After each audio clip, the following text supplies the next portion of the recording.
I'm here to talk to you about LinkedIn.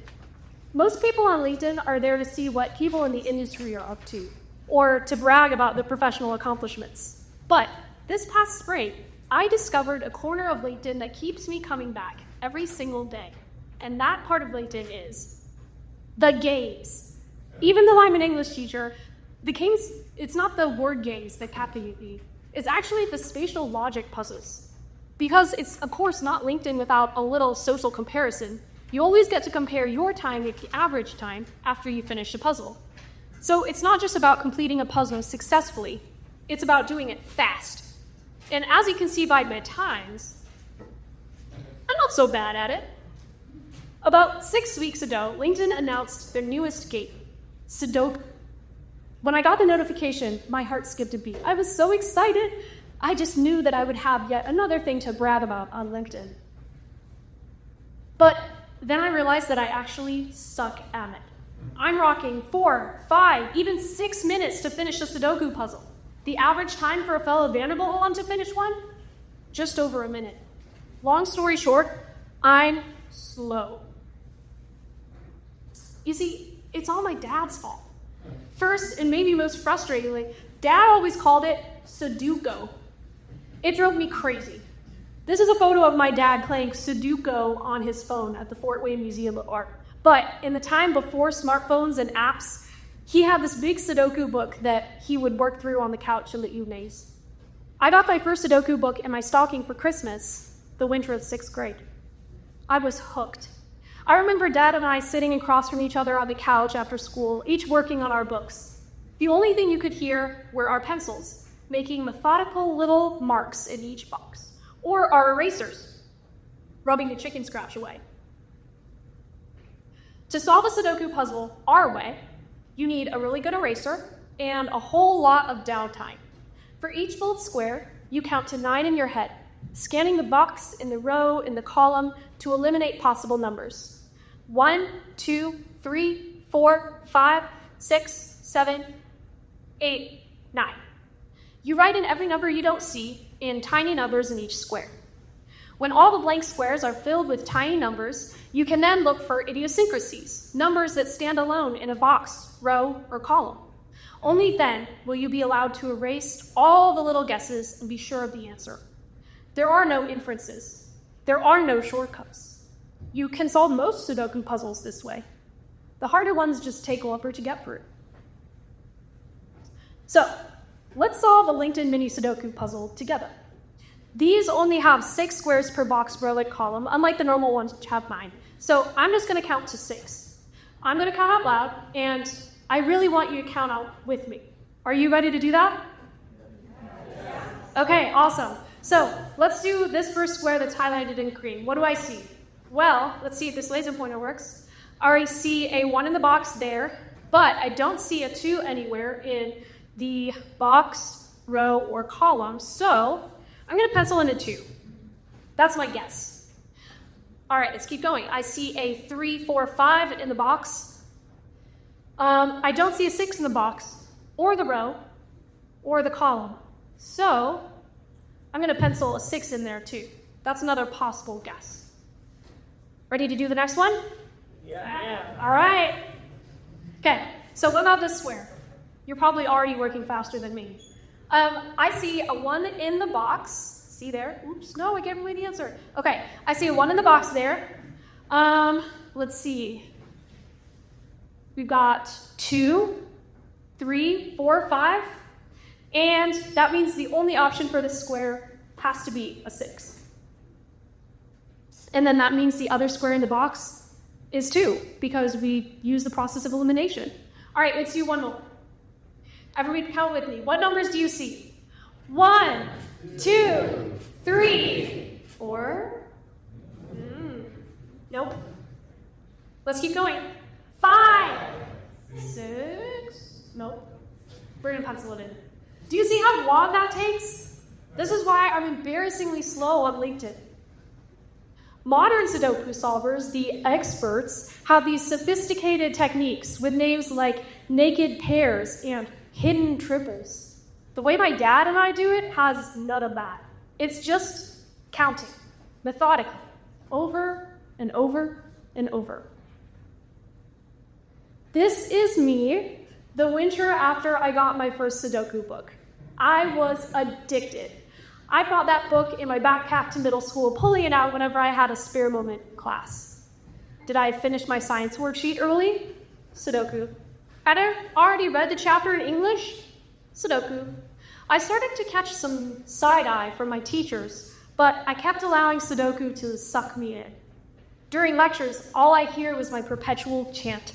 1, 2, 3, 4, 5, 6, 7, 8, 9. But one day, I felt my favorite teacher's hand on my shoulder. Mrs. Phelps asked me to give her my Sudoku book so that she could hold on to it until the end of class. I felt so ashamed by the punishment that I didn't even ask for it back. You could tell I was a teacher's pet, right? Sudoku was way too distracting, I told myself, and I couldn't allow myself to get distracted when I'm in high school. As far as I know, that first Sudoku book is still in Mrs. Phelps' desk drawer. I didn't return to Sudoku for a pretty long time after that. Here I am in high school. As you probably guess about somebody with a form of Sudoku addiction, I didn't have a lot of close friends as I got older, mostly just people I knew from class. In each of my classes, I found another singleton, and we become a pair. Not because we had much in common personality-wise, but usually we just found ourselves together because we were alone, and that was enough to start a comfortable companionship. So this is Tiffany. She was my gym class buddy. As you can tell, she was super into boy bands. She really liked 5 Seconds of Summer and One Direction, whatever else was popular with 2016. Well, I was vehemently anti-boy band. I was not like other girls, and she was other girls. We both hated gym class, though, and we both needed a gym class buddy. And where's my presentation? I had often caught Tiffany gazing at her sister across the gym class floor and then dissolving into giggles.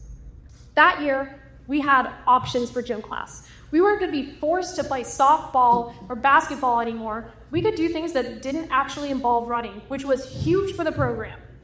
Tiffany and I jumped at the chance to do a yoga and gymnastics class. Rumor had it that the meditation unit was actually just nap time, because the teacher would turn off the lights and lay out the yoga mats and put on the calming music. Are you kidding? That was a dream for us high schoolers. We were like, yeah, perfect. However, yoga was much harder than we thought.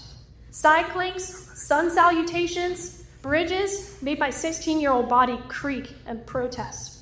Even worse, we got graded on our ability to do poses correctly. That was my worst nightmare. Our unit final was to do a headstand for as long as we could. Tiffany wasn't one to freak out about grades, but she knew that I was. She would always laugh as she watched me practice against the padded wrestling room wall. As the blood rushed to my head, I watched her upside down as she counted for me. 1, 2, 3, 4, 5, 6, 7, 8, 9. In the absence of Sudoku, I had gotten really good at avoiding distraction. When I wasn't attempting headstands in gym class or comparing grades of my peers, I was always doing something else productive. Homework, playing badminton on a JV2 team, practicing my violin, tutoring, volunteering, babysitting. The spring after my gym class with Tiffany was the spring of my junior year. All my high school students out in the audience know how tough that is. All of the activities had reached a fever pitch. On a chilly Friday evening in March, I was babysitting at the neighbor's house across the street. The 2 little girls had tuckered me out, and I was really proud of myself for getting to bed by 9 p.m. But when I got downstairs, I heard sirens in the distance. My phone was blowing up, buzzing nonstop. That had never happened to me before, seeing I wasn't really one for friends or group chats. The texts were saying, shooting at the grocery store downtown. I heard kids in our grade died. The truth emerged on social media as the weekend unfolded. The victims were Brittany and Tiffany Coughlin, twin sisters only 4 days away from their 17th birthday. They had been killed by their own father in their apartment, and their father took his own life shortly after. I couldn't stop thinking about Tiffany's laugh when I'd practice my headstands. I kept picturing the way she and Brittany would look at each other across the gym. I found myself imagining what had happened in that apartment, and I couldn't make the images stop. Every time I closed my eyes, I saw things I'd never actually seen, but couldn't stop visualizing. The nightly news, of course, jumped on the story.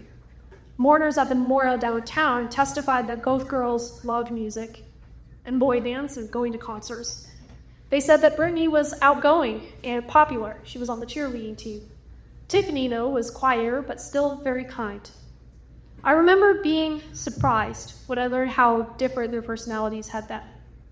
It was then that I decided not to go downtown. I didn't really consider myself a close friend of either Tiffany or Brittany. After all, I'd only been classmates with Tiffany for a semester, and I hadn't really known Brittany much at all. I stayed in all that weekend. I didn't want the girls' real Franks to see me and think I was being fake, just there to get on TV. But staying home didn't help. The images kept coming. I'd be brushing my teeth, and suddenly I'd be thinking about what their last moments were like. I would be doing homework, and my mind drifted to wondering if they were scared. The pictures in my head were more vivid than anything I'd ever actually witnessed. School on Monday was weird. Our high school was huge, so like me, most people were immediately close to the tragedy. But everyone wore blue and purple, the twins' favorite colors. I distinctly remember my orchestra teacher tearing up as she read the statement that the principal had given out to address each class. "You probably don't know what to say or do in this situation," she said. "No one does. But we have counselors and service dogs in the main office." Each class was the same. We sat there silently as the teacher stood in the front of the room and stumbled over the words. I think it was the repetition that emotionally wore me down, but maybe it was the images of what I imagined had happened in that apartment replaying in my mind. In my last class of the day, Spanish, I sat in the dark as the teacher read the statement, and I couldn't help but let the tears flow. After he finished reading, Senor Zeri must have noticed my shoulders shaky because he reached into his desk and pulled out a sudoku puzzle. Years later, I was scrolling on Reddit and found an article that was published just 2 weeks after Brittany and Tiffany died. Researchers had studied 71 survivors of motor vehicle accidents, and they discovered something remarkable. The survivors who played Tetris in the hospital within 6 hours of admission had fewer intrusive memories, fewer flashbacks. The scientists hypothesized that a brain power-intensive puzzle game, like Tetris, would block the brain from developing the intrusive visual memories related to PTSD. And they were right. Here's what they discovered. Our brains had limited visuospatial processing capacity. Think of it like a bottleneck. When you're playing a visually demanding puzzle game, all those mental resources are occupied, taken up by rotating blocks and fitting pieces together. There's no bandwidth left for your brain to process and store those traumatic visual memories that would replay as flashbacks. The research has been replicated since then, again and again. Combat veterans with existing PTSD who played Tetris during therapy showed actual increases in the size of their hippocampus, which is the part of the brain that stores and processes memory. Healthcare workers traumatized by COVID played a single session of guided Tetris and experienced fewer PTSD symptoms weeks later. Now, I don't claim to have PTSD from losing my classmates. Still, reading that study years later made me see what happened in Senor Zeri's classroom in a completely different light. Sitting in that dark room with those intrusive images playing in my mind, I began to count. 1, 2, 3, 4, 5, 6, 7, 8, 9. And something strange happened. The counting didn't make the Sabbaths disappear, but it gave my mind something concrete to hold on to while the bigger emotions settled into the background. Each number was a small, manageable task. and each square was a tiny problem I could actually solve, unlike everything else. Much like Tetris, Sudoku is thinking without thinking. It's an automatic action, the washing of dishes. It's freeing the mind from itself, a way to absorb your mind and thought that isn't overwhelming. It's finding a way to make things fit together when everything else feels like it's falling apart. The methodical counting was doing exactly what the researchers described, occupying my visual spatial processing with systematic pattern matching so that my brain couldn't be fully consumed by those intrusive images of what I imagined had happened in that apartment. The repetitive nature was creating a state of meditation, giving my overwhelmed nervous system something rhythmic and predictable to focus on. I'd like to thank my dad for teaching me Sudoku his way. I don't rush, and I revel in the distraction. When I take an embarrassingly long time to finish my mini Sudokus on LinkedIn, I take pride in the minutes that I spent counting to 6. LinkedIn mini Sudoku, just like modern life, encourages us to optimize, to accelerate, to be super efficient. We celebrate each other for beating the average, but sometimes the wrong way to do something, the slow way, the methodical way, the way that takes forever, is the one worth taking pride in. Regardless of whether you've overcome trauma, there's magic in the slow, deliberate process of engaging your mind with something that requires just enough attention to quiet the noise, but not so much that it gets overwhelming. Even if you hate Sudoku, you can find your version of counting tonight. Maybe it's knitting, where your hands know the rhythm and you count stitches. Maybe it's washing dishes, really focusing on the circular motions in the warm water. Maybe it's coloring in those intricate adult coloring books, or building something with your hands, or doing jigsaw puzzles where you're looking for that one piece with the right color and shape.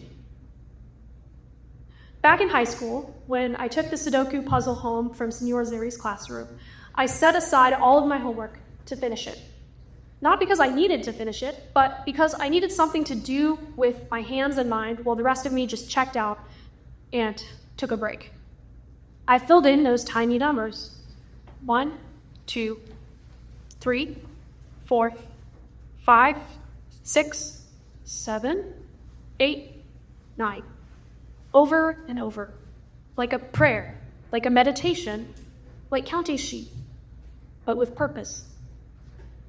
Life constantly pressures us to go faster, but sometimes the most revolutionary act is learning how to slow down, count to 9, and trust that the simple act of focused presence can be exactly what your mind needs to find its way back to peace.